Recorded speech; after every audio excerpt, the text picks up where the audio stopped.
என்னை காப்பாத்துங்க காப்பாத்துங்க அப்படின்னு ஒருத்தர் எனக்கு மெசேஜ் பண்றான். ஏன்னா நாங்க தான்டா ஹூக் பாயிண்ட்ஸ் இப்போ உங்களை பார்க்க வைக்கிறதுக்காண்டி, நீங்க ஏன்டா மெசேஜ்ல ஹூக் போடுறீங்க பாக்குறதுக்கு. நான் பார்ப்பேன். அண்ணன் ரொம்ப முக்கியமான பிரச்சனை, லைஃபை காப்பாத்துங்க. நான் சரி சொல்லுன்னு சொல்லியாச்சு.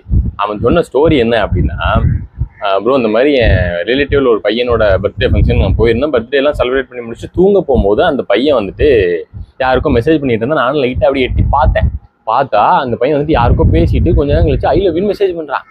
ஏன்னா இவனுக்கு ஆல்ரெடி ஆள் இருக்கு, இது இந்த புது ஐடியில யாருக்கும் மெசேஜ் பண்றான்னு சொல்லி எனக்கு ஒரு டவுட். நான் ஆனால் அவன்கிட்ட கேட்டேன், நீ தான் கமிட்டட் ஆச்சு, இது என்ன இந்த பொண்ணுகிட்ட மெசேஜ் பண்ணேன்னு கேட்டேன். அவன் வந்துட்டு எதுவும் சொல்லாம தூங்கிட்டான். தூங்கினதுக்கு அப்புறம் நான் அந்த போனை எடுத்து அவனுக்கு தெரியாம வந்துட்டு நான் அவனை மாதிரி மெசேஜ் பண்ணிட்டு இருந்தேன்னு சொன்னான். என்னடா மெசேஜ் பண்ணிட்டு இருந்தேன் ப்ரோ, ஆனா எனக்கு ஏன் தெரியல அந்த பொண்ணை ரொம்ப பிடிச்சு போச்சுன்னு சொன்னான்.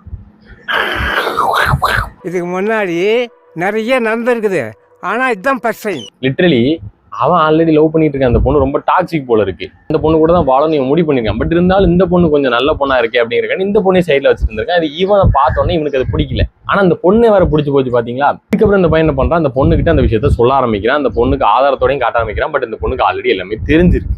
அதாவது இந்த ரெண்டாவது லவ் பண்ணிட்டு இருக்க பொண்ணுக்கு எல்லாம் தெரிஞ்சிருக்கு.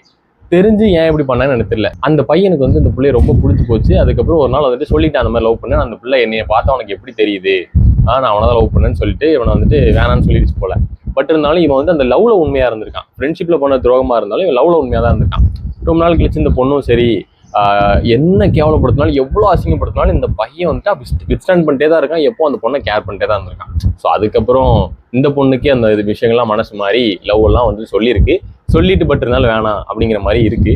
நான் அப்போ அந்த பையனுக்கு சொன்னேன் என்னன்னா, என்னைக்கா இருந்தாலும் அந்த பையன் ஹர்ட் பண்ண அந்த பொண்ணு ஓன் மேலதான் அந்த இதுல வந்துட்டு இருக்கும்.